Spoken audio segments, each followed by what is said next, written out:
From Einmalines Productions, this is Singletrack, episode 312. I am your host, Matthias Eichler. Thanks for being here with me. Singletrack is brought to you by Electric Cable Car, your daily source of news and updates on the mountain culture in a business and sport that is trail and ultra running. Visit electriccablecar.com to stay up to date. I'm going to keep this intro brief. It's Beast of Big Creek week, and I can't wait to get out to that mountain and welcome all you amazing racers. So if you're looking for inspiration while heading to the race this weekend, Singletrack is here for you. And in this episode, I'm bringing you the awesome David Norris, 5 times winner and current course record holder of the famous Mount Marathon in Seward, Alaska. More about Mount Marathon and so much more directly from David. You just won Mount Marathon, and that's why I wanted to bring you on the show. Mount Marathon is an absolute incredible race in Seward, Alaska, always July 4th. Incredible history. I met the race director last year at the US Trail Running Conference, and so first off, congratulations to a win. This is not your first win at that race, correct? Yeah, that's correct, and thank you. Yeah, I done it 5 times now. Amazing. So tell us a little bit, what brings you to this race? Because it's short, it's insanely steep. I mean, it's such a, it's not the turkey trot that you do because you're back home with the family.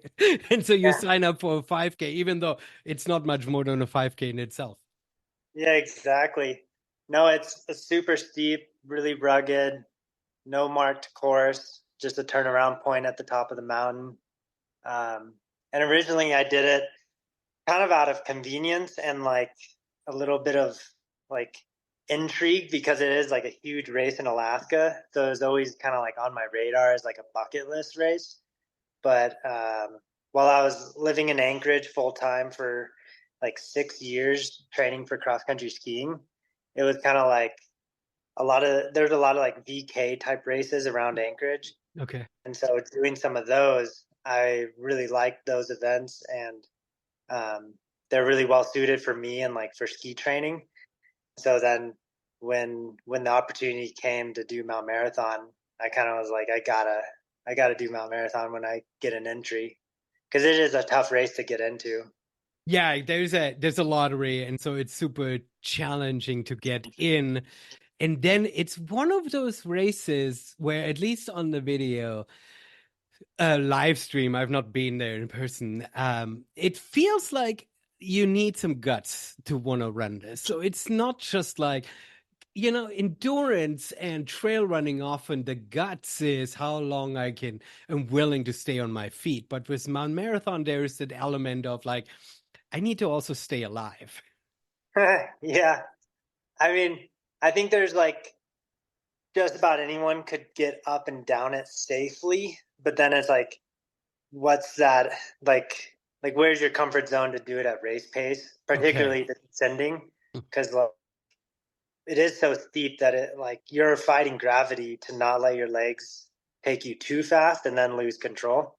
So like I run it like I try to run it on the comfort side of safe, but like in the moment and with adrenaline, I'm sure I'm like taking for sure some steps that are like riskier and stuff, but that's also like the exciting part about it. Like it's a huge adrenaline rush, and they find like this year I missed one of my like lines, and I ended up at like a little waterfall that I the day before had literally told my wife, and I was like, make sure I don't run off this, like that's not a really bad place to go. And then in the race I got to that point and I was like, well, I'm not going to backtrack, so I just jumped off it.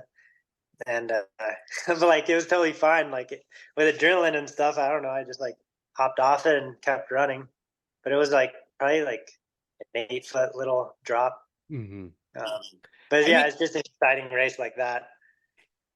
Do you know what the impetus was to get to start this race? It's funny because it is a bar bet. Like I feel like there's events that kind of have that like history or kind of story that like oh, these guys made a bar bet, but like it really was a bar bet. And so the start and finish is still at that bar like 100 years later or close to us. I think it was like the 96th running this year. Is that Mm-hmm. no? Mm-hmm. But yeah, it was a bar bet, and I think it went from like 10 or 4 guys the first year, 10 guys the next year, and now it's like, yeah, lottery to get in. So, I mean, I feel like saying that it is a bar bet explains everything about this race a little bit, right? Because it is, at least from like, the drone shots and stuff, it feels very helter-skelter when all these runners not just like descend, but also ascend the mountain in that way. It is super crazy. And there is probably, I'm a race director here in Washington State, and I wonder if it wouldn't be grandfathered in if they would get insurance for this event yeah, nowadays, right? yeah, no doubt. And like some of this stuff with like how trails now are being built to be a little more like sustainable with lots of switchbacks and stuff. Like this is just straight up, straight down. Hmm. But yeah, I love that it's grandfathered in because it is so raw and just like sticking to the roots of kind of like a epic challenge for everybody. Absolutely. And I don't know what came first in the history, but at some point a live stream sort of happened. And I don't know if I know that Killian at some point decided to race it, which I think for people like me from the outside certainly gave the race a lot more visibility, but I don't know if he deserves the credit for it in that regard. I don't know what came first, right? Yeah, I'm sure locally the race was well known long before out of towners showed up.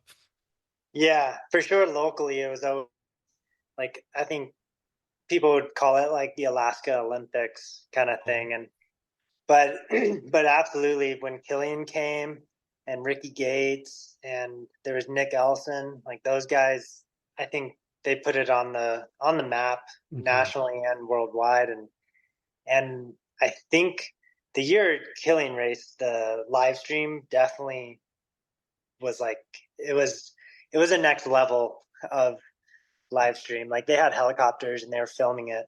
And I Yeah. think since then it's been a much better live stream. Hmm.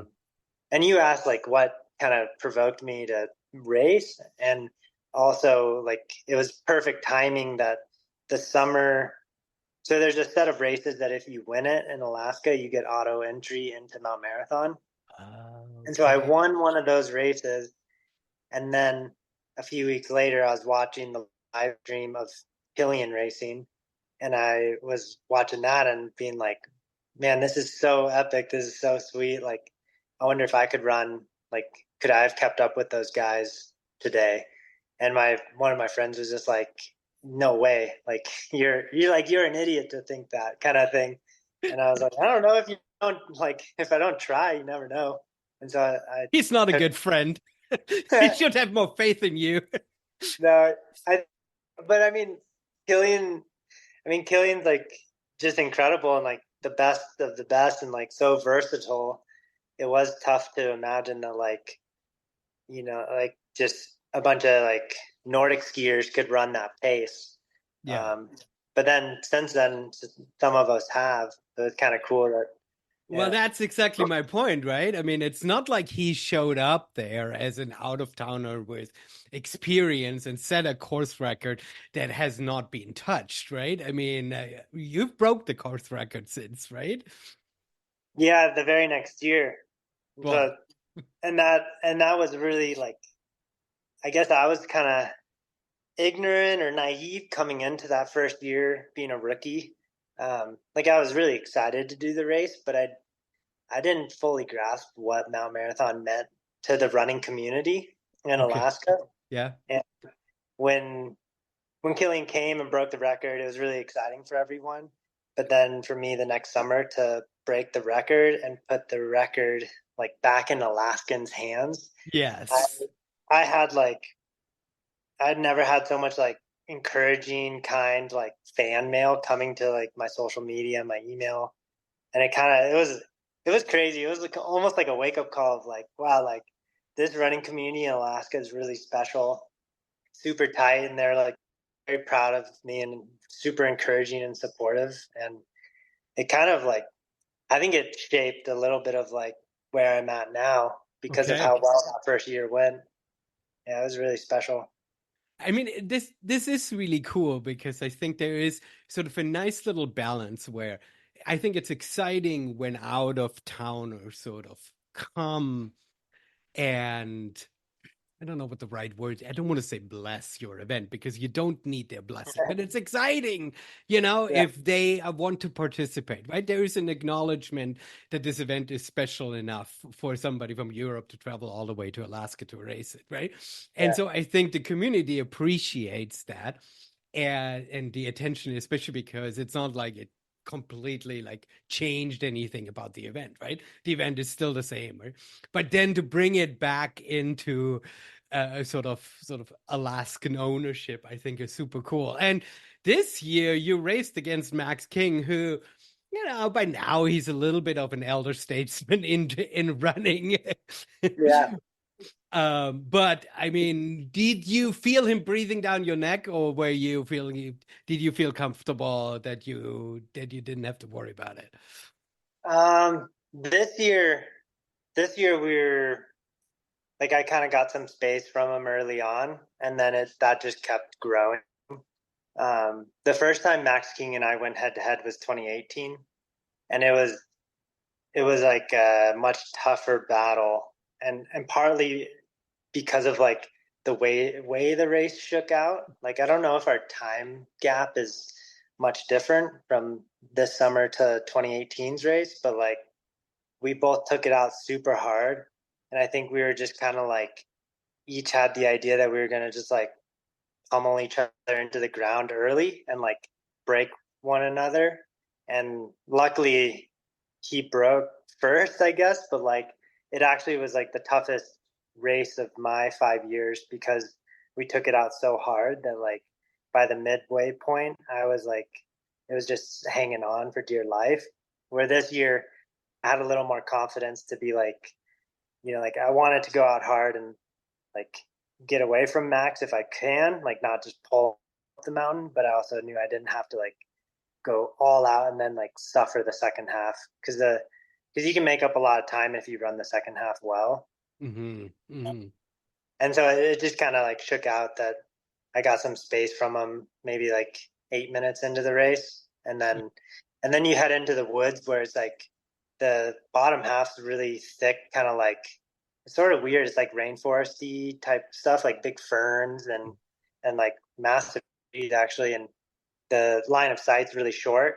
So like I put in a couple surges just to try to like make it so like he didn't have me as a visual carrot. Yeah, yeah, And sort of break the elastic, as they say, right? Yeah, yeah. yeah, exactly. And so like once I had that base, I just then settled into like the pace I thought was the best to run a fast time to the top. Because ultimately, I did want to see if I could break my uphill time. Mm-hmm. Because that had like lingered over me. Like since 2016, I'd never ran to the top as fast as that first year.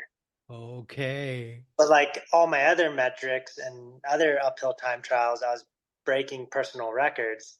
And then Mount Marathon, I could never get it. So conditions were really good and stuff this summer with like dry ground, cool weather. So I knew that morning that it was a good opportunity to set a record for myself. Nice, nice. Yeah. So you've done this event now 5 times. How much particular training you do? You said you didn't want to go down this one waterfall. So you clearly go out and check the course. You're not just showing up and saying, okay, I'm back. I know what I'm doing, right? So how much sort of really particular preparation goes in, especially because there's no definitive route, right? I mean, you just kind of have to see, and probably year over year with like, water coming down and the perfect line changes, right? Yeah. Like, I kind of in general followed my route from the very first year, but some stuff has changed with like small little landslides or like Mhm. the one chute we come down at the end. I think is like an avalanche chute. So depending on the snow, Hmm. it pushes rocks differently and it's changed. Or there'll be like a tree that's like fallen into the gut of it. Um, but when the first two, like 2016, 2018, I was living in Anchorage. So I'd check out the full course maybe once or twice before the race. But the last two summers, I just I flew up like 2 days before the race or like a couple days early, and then I come down the night before, and I really only do maybe the first 15 minutes of uphill and the last like and then whatever downhill I get Hmm. to because I just know like with how steep it is. If I actually were to do the full course, I think it like you know how like braking and the downhill running is actually really fatiguing on your quads and stuff. Yeah. I'm I'd rather I'd rather come in a little bit blind than have my legs shot because I was inspecting the course. Okay. Yeah, that makes sense. Especially But also because you're not you know, if you would come in 2 weeks earlier, you could certainly check out the full course and stuff, right? yeah, But and I if you, would.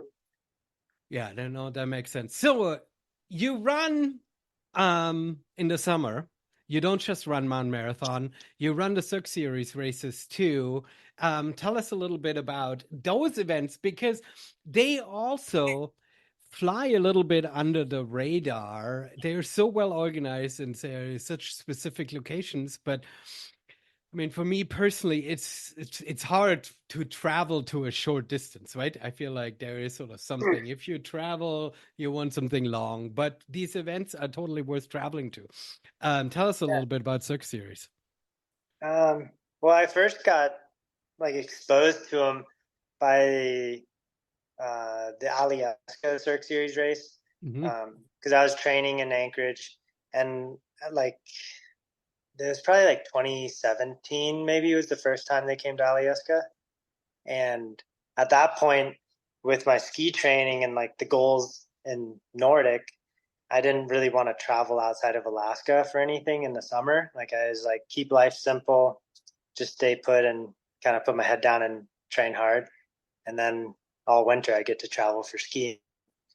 So the Alyeska race, when Cirque Series came to Alaska, that was like, it's awesome to have a high caliber race showing up, like right in my backyard. Hmm. And so I first started with those. So I maybe did like 3 or 4 Alyeska Cirque Series races before I ever did a Utah one. Hmm. Um, and then the last couple of years, I've lived outside of Alaska, and now I'm in Steamboat Springs, and it's only like a 4.5 hour drive to the Utah races. Okay. Uh, and then I've raced in Grand Targhee as well, and I did A Basin last year, which was like maybe hour and a half from Steamboat. Okay. Um, but yeah, they're cool events, like a lot of vert, and then you rip down the ski resort. Um, and but like you were saying earlier, like with the grandfathered in thing, like I don't know if it's because of permitting or just how like the resorts are down in the States. Like it's it's more like service road running and some single track mixed in, and then some like raw, like rugged stuff along the ridges. But it's not like a straight up race like I was used to growing up in Alaska. Oh, So okay. I think that's, I mean, and Broken Arrow is a little bit like that too. I think that's probably due to the reality is that you have ski resorts, right? And you yeah, have, and ski resorts are only now sort of starting to figure out four season sort of yeah, activities, right? And so many of them, even the really big ones, don't have enough trails yet. And then if the trails are being built, they're built for mountain bikes, right? And so yeah, they're very, very specific ways that doesn't really suit running as much, yeah, right? yeah, And so I think even the biggest races or the biggest ski resorts, I want to say, don't have enough single track yet to make a big race, a big course, right? You end up yeah, with sort of this mixture of Yeah, as you say, service roads and stuff, and so it's not as pretty sometimes, but it's ski resort, so you can get some serious vert. Yeah, yeah, it's obviously quite challenging. Um, but it did, I'd say, like coming down, like leaving Alaska and doing some of the mountain running races here, it's it's like exposed some of my weaknesses or like shown me what I need to work on to be a more well-rounded trail and mountain runner racer because of like Alaska is just like if it's not super steep, it's still very technical.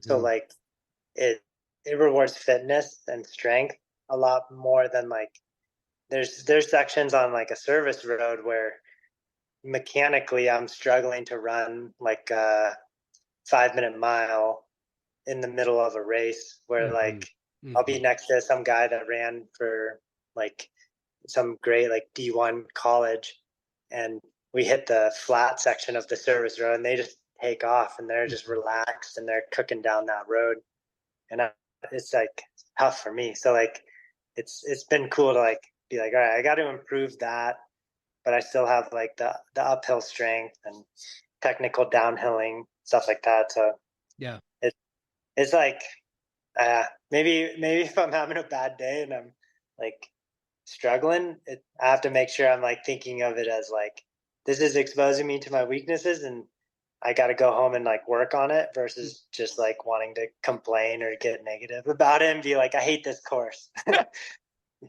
This So this it's is been an a good challenge. this is an interesting sort of point that you're making, though, because I think trail running brings those two pieces together, right? I think there's always that component where collegiate cross country runners sort of entered the sport and they have been like training for years to work, as you say, on these body mechanics, right? They really can rip these trails fast, right? And especially here in the US, I think there are, maybe it's the history of Western states, which is Yeah. very runnable course and so, right? I think that there is sort of a little bit on the focus on that type of running, what makes running. I mean, I just spent a week in Silverton for doing hard rock, and I think what I came away with is when I'm looking at the trails that what makes hard rock so exciting is that even though you are at 12, 13, 14,000 feet, the trails are still all fairly runnable too. Yeah, there's some scree shoots and stuff you going down, right? But it's not that kind of technical stuff that you would see in Europe with like fixed ropes going Yeah. down sections, right? And I think in reality probably that has just something to do with permitting, right? That Yeah. it's impossible to put races into some of these locations that are just either too technical, either it's an insurance thing or it's straight up like national park and you never can run, right? I mean, that's what makes the Yeah. Cirque Series so great is there's already a commercial outfit working in these national forests or wherever they are, right? And so adding an event to it makes perfect sense. And Yeah. but- And they do. I would credit them for making the best out of the terrain they have. Like if they can get onto like a technical ridge or something, that's like it's like beeline it up to there and Mhm. then spend as much time in the rugged technical stuff. And I think it's a good mix because like if the whole race was super technical, maybe it wouldn't like please you can't please everyone. So you got to Mhm. find a happy medium there where everyone kind of they're not too intimidated or like you know it's like obtainable for Yeah. because it is cool. Like Cirque Series is bringing in people who I think probably never thought of themselves as like running up to a peak, and Mhm. that's really cool to see. Like, and they celebrate like the last 10 finishers just as much as the first 10. Like even if they're trickling in during the awards, like they pause the awards to clap for the like reverse podium who's coming in late. Like it's cool to see that aspect of it. Yeah. No, that's amazing. That's amazing to hear. And it is kind of an interesting balance that these events kind of have to sort of play, that you want to invite and, as you say, expose average runners or so to that experience of mountain running, and at the same time you want to find a way of enticing elites to come out and compete and stuff, right? Hmm. And the other thing I want to say with the service roads, if the service roads early on in the race, it also allows you to spread out a little bit, right? I mean, if you would have, Yeah. because that's an interesting thing with Cirque Series, the amount of runners that are actually running is quite a large number, right? I mean, you get into the hundreds, which is for many of the trail races that are sort of dotting the landscape here in the US is usually unheard of, right? Because they Yeah. are in ski resorts, they can actually put the numbers up. Yeah. No, it's pretty cool because it turns into a party afterwards, and they have good vibes going and great raffle. So there's a lot of people having fun on those weekends. Yeah, no, no, fantastic. So you do that over the summer, but that's not really your main thing. And we haven't really talked about what your main thing is. Tell us a little bit about what you turn to once snow falls and, running, at least where you live, doesn't really make sense anymore. Yeah. Well, particularly growing up in Alaska, it was just all cross country skiing once Hmm. the snow flew. Like I was actually on a run today with some other Nordic skiers, and I was telling them that like growing up, by mid-October, we had groomed ski trails, and I would not run until like end of March or end of April. Hmm. Like I wouldn't run like a single step, and then jump into track season, and my legs would be so sore for like a month straight trying to transition to track for my high school team. But yeah, cross country skiing's always been like my number one like favorite sport, where I poured all my passion into, and yeah, I love it, and like it's cool because it rewards like cross training. So like I Hmm. could mountain bike, run, swim, all that kind of stuff growing up, and it just made me like a better cross country skier in the Yeah.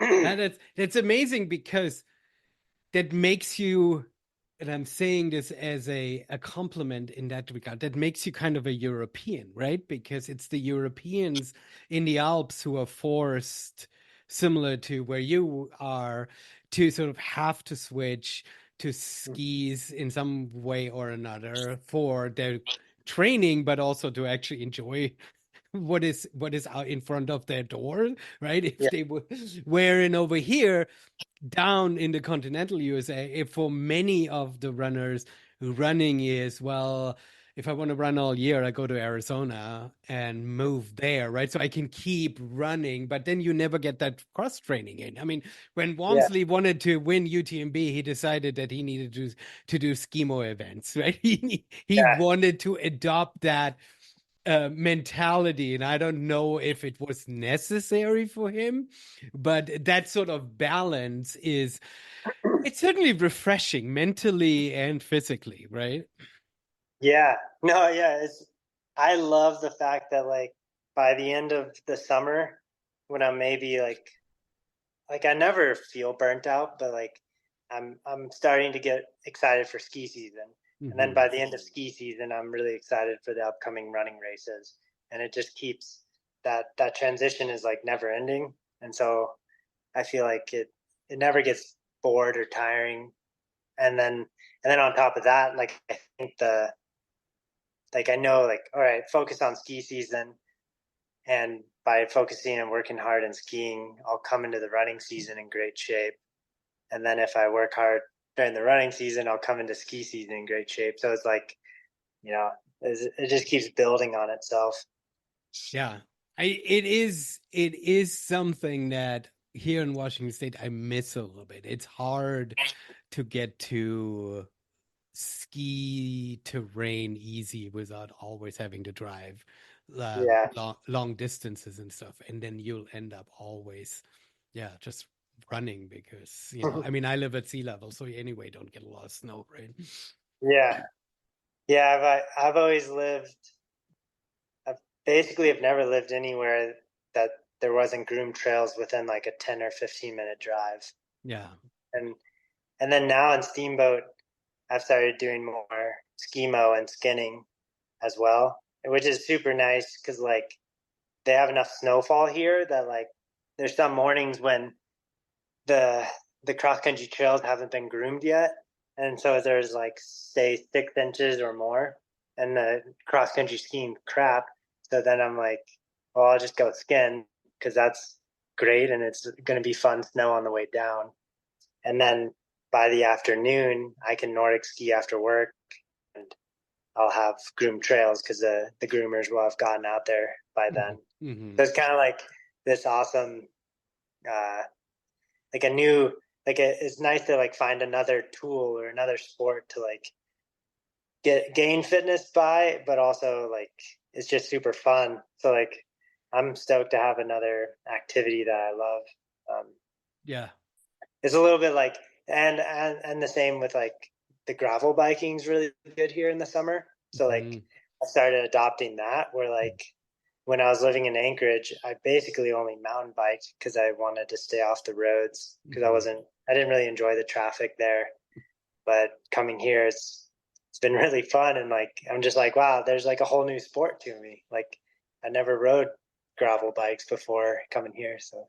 Well, yeah, I mean, gravel bikes in some respects didn't really exist until Yeah. 20. I mean, as a sport, right? I mean, the bike sort of existed maybe, but it wasn't Yeah. really like an official sport. Yeah. And I know like I saw an interview with Wout Van Aert and he's like, I don't really know why people are saying gravel biking's like something new. I've always just rode my cross bike anywhere I could take it. And I'm like, yeah, but like at least in Alaska, there's just not a lot of gravel road either. So like if I was on my road bike, I was just road biking, which I love doing that. But the gravel biking thing's been super fun.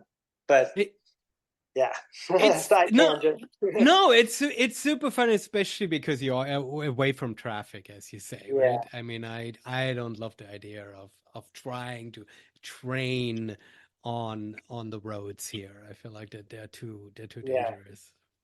And I used to do so much roller skiing on the roads Oh in the yes, yeah. summer. So like, yeah, I've spent enough time on the shoulder of the road, like having cars. Most of the time cars are really nice and respectful, but every week there's at least one that buzzes you or tries to, I don't know, show their aggression in some way. Yeah, I hear you. So, did I hear this correct? Did you run OCC by UTMB, or are you going to, or did I completely miss this? I'm going to this You August. So we'll be on First this. time. We'll be at the same starting line. I'm running OCC too. Super excited. Oh, So awesome. we need to talk about it. How did you? We were just talking about the races that you're running are fairly short. How did you decide that you would get into OCC? Because that is an ultra. That is 55K. Yeah, I I kind of figured. I mean, like I think the 55K, like the 4 hour range is like a fun distance because you can still hammer. Sorry, I'm gonna cry for a little bit because I'm not gonna do it in 4 hours, but keep going. Yeah. Well, right now, that's the goal. Okay.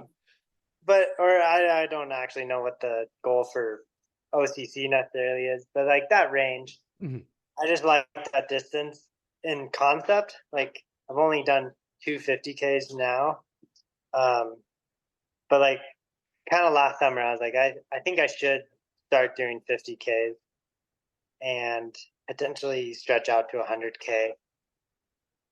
And I guess there's like two or three reasons. Like one was it was kind of cool to see like how like Killian can do like 100 miler at like Western States or Hard Rock and then win a VK. Mhm. And I saw something of him where he was saying it's sort of like the training complemented each other, or he was able to like still work on the long distance and have that durability, but also have the like explosive power. I was like, okay, that'd be kind of sweet to do that minus the 100-mile part. stick to like 50K for now. Yeah. And then also like there's a lot of cool ones that is like, put on your calendar. And then really another aspect, like to be perfectly honest, is like looking at like contracts for sponsorships and stuff like that. Like I think there's some value in like tapping into a few of the like more iconic 50Ks that kind of gain some respect. Like you were saying, like Cirque Series are really cool, but they're a little bit off the radar. So by doing like OCC, it's potentially could help like with my support for running. Cause like, I mean, I'm not doing it for the contract, but like if I can gain support to do what I love, that's pretty awesome.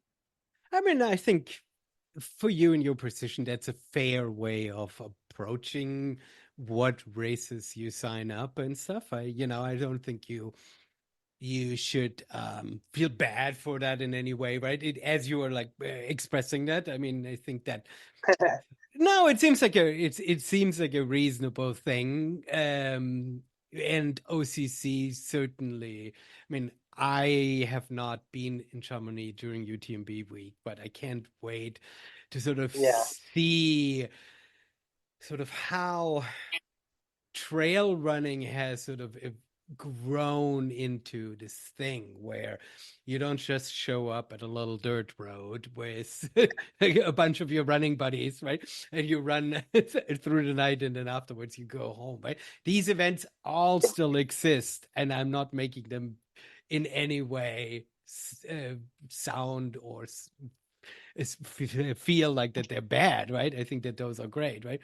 But I also think it's exciting that in our sport we have the ability, we have sort of this place where we can go to and sort of experience thousands of runners and see a huge vendor village and then stuff, right? Yeah. And sort of rub shoulders with some people, right? I think it's Yeah. great that it exists, right?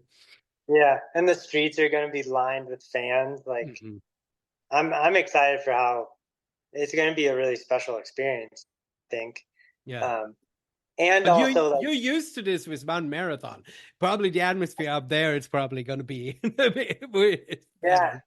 But no, compared to other races, it certainly doesn't exist, right? Yeah. yeah, no, it's those experiences are really memorable. And also on the topic too, like partly like I do want to like pursue like better sponsorships and stuff, but also like on running has been really good to me. And Okay. so like by doing some of these 50Ks or more visible races, it's a nice way for me to also kind of like kick it back to them, and try to get them some positive exposure and thank them for, like the support they've provided me. And this race, UTMB week just being massive, it's a big race for the on athletes. And so it's also really cool to like be able to connect with the rest of my teammates. And like I think we can swing through like the headquarters potentially and just kind of see like production and kind of some of their R&D. So it's kind of like a nice way to like bring it all together while chasing like this cool, exciting goal of racing OCC. And just kind of seeing where I stack up too. Like it's easy to find races that like, like the Cirque Series race. It was great that those Kenyans showed up because I got to see like where do I stack up, because I've like seen them on results and stuff. But then going head to head, the guy who won was remarkable. Like he's really strong. So OCC should be like that, like get in there and be like, wow, there's not just 5 good runners at the start line. There's going to be, it's a deep field. So that I love doing that. Like it's cool to be like humbled and just in that like I don't know, toeing the line with the best. It's exciting for me. I really love hearing that from your top athletes, because I'm a back of a packer. For me, those things don't ever phase me, right? But it's Right. always interesting to hear how much you enjoy the competition, how much you enjoy like challenging each other and measuring up, and not sort of strategically like find the races where you can get easy wins just so you can feel good about yourself, right? I mean, there is something boring about that if you do not get challenged, and you don't actually know if you actually did as well as you wanted to because you never got challenged in a race, right? Yeah. No, I think I mean, like, I can train and run all the time by myself, and I'm completely content and happy doing that. But like, yeah, if I'm gonna put something on the calendar, like, I might as well find something that, like, if I have a great day, it'll be super exciting, and if I have a rough day and just get like pummeled by these guys, it'll be, I don't know, like, sort of for me is just motivation to be like, well, like, I need to work on this or that and see if like I can come back stronger next year. Yeah. But then at some point I'll probably just be like, well, that's where I'm at and I'm okay with it. But like, it's at this point, if I got like, yeah, like 20th place or something, and then next year I'd be like, well, shoot for top 10 then, or Hmm. like, Hmm. but even this year I have no idea like what's the goal. I think for me the goal is just like to have a good clean race and like, Hmm. like hit the nutrition well, pace well, those kinds of things. Because like I don't really know what to expect from the competition. Yeah.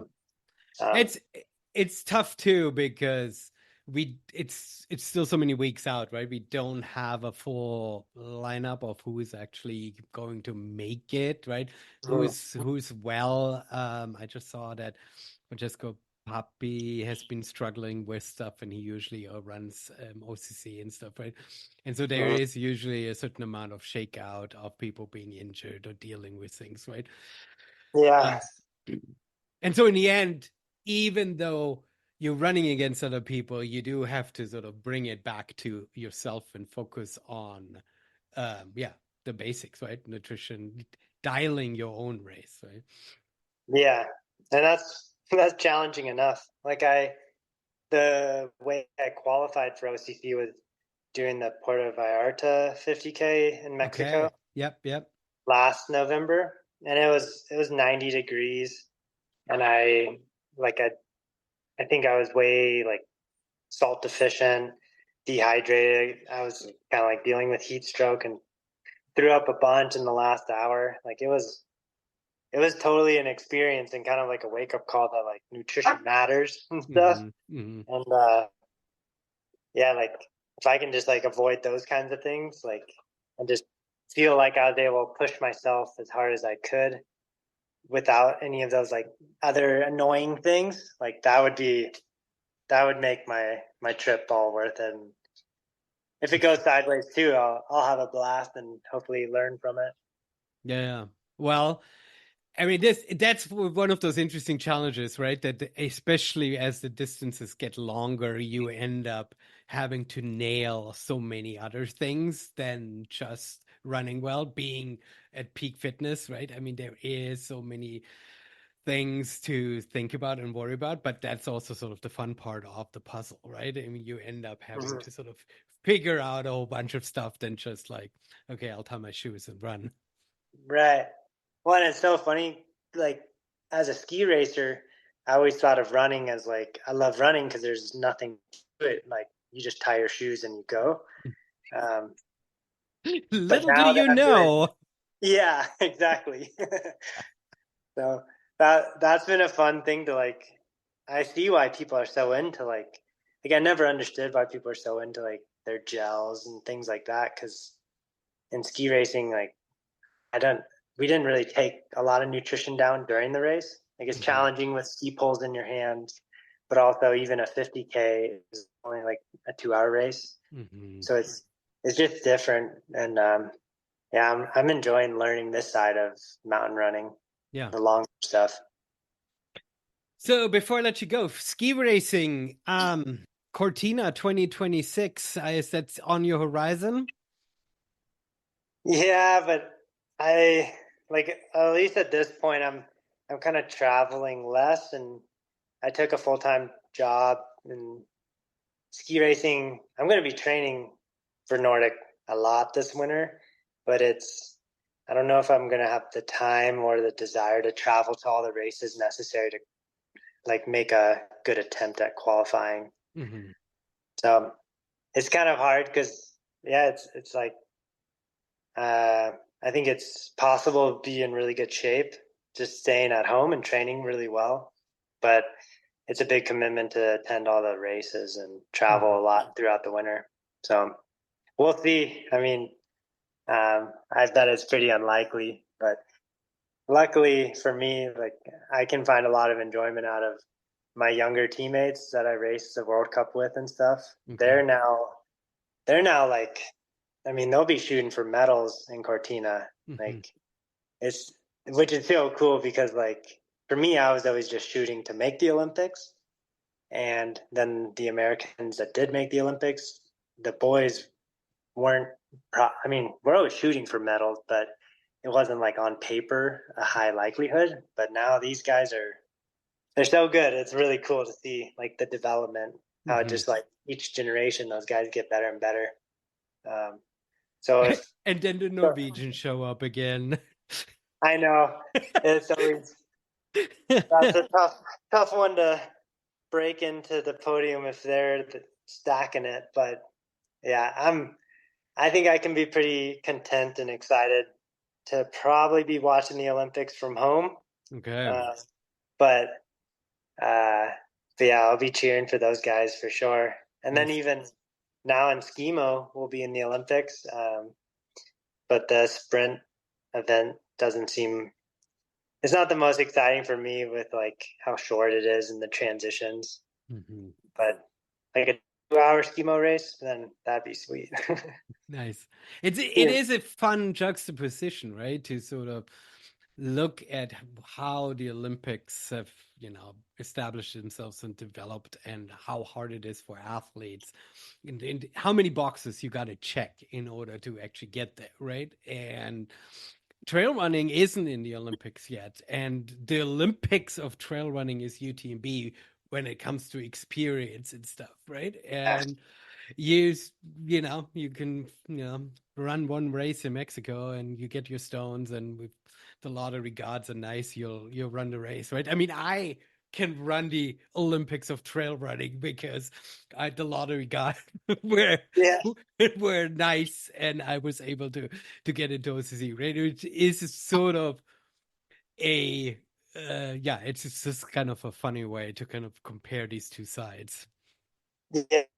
But it is, I mean, it's so special too that like the way the UTMB is structured and like all these maybe non-Olympic sports that still have like Olympics in our own kind of designation, that it's like Mount Marathon. Like you could be like a full-time worker with a family and pretty like like an average runner or very new to running and even get into the race and get the toe the line with the best. Like Hmm.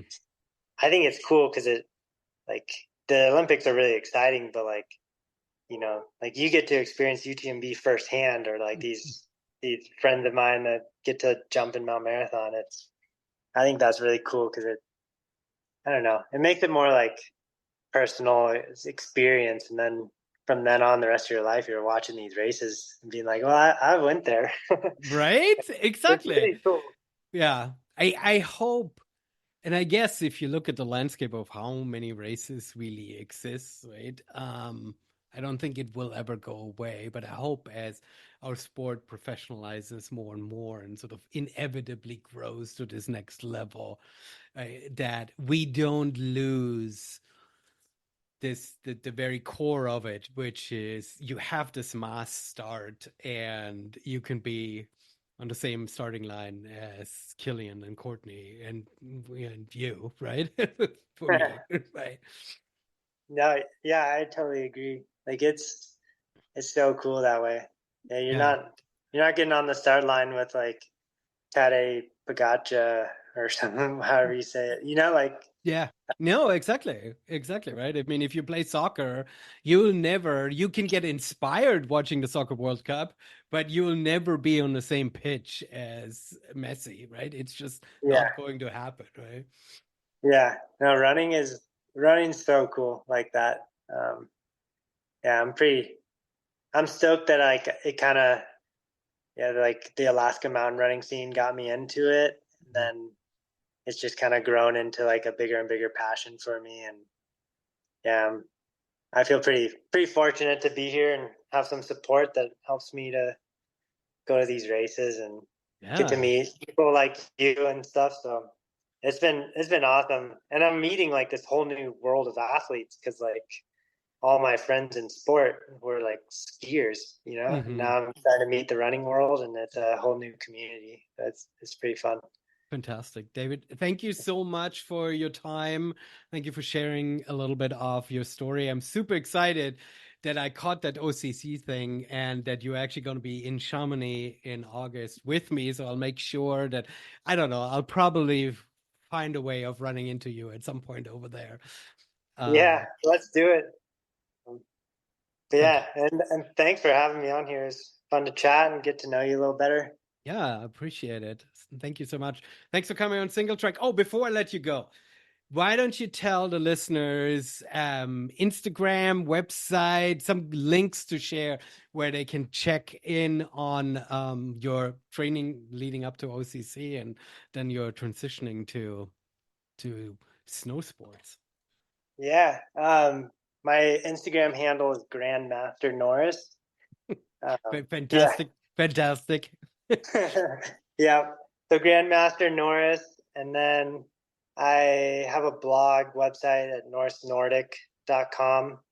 But I'm probably going to switch most of my blogging to endurancetrainingstrategies.com. Ooh, okay. So my wife and I and a registered dietitian here started a coaching business, and I think I'm going to dedicate most of my blogging to there. So Mhm. it's hard enough to blog on my own website, so just focus on one thing at a time. Super. Fantastic. Yeah. We'll make sure we link all of those websites in the show notes. And you need to go on a run now with your wife. So I will let you go. Yeah, she's here waiting, so She's thanks. like, come on. Yep. Perfect. Thank you, David, for coming on Singletrack. And thank you, dear listeners, for joining us and for all the support throughout the year. More links and info in the show notes at singletrack.fm. This was another episode of Singletrack, and I see you over at Electric Cable Car for daily trail and mountain news. I'm your host, Matthias Eichler, saying auf Wiedersehen und tschüss.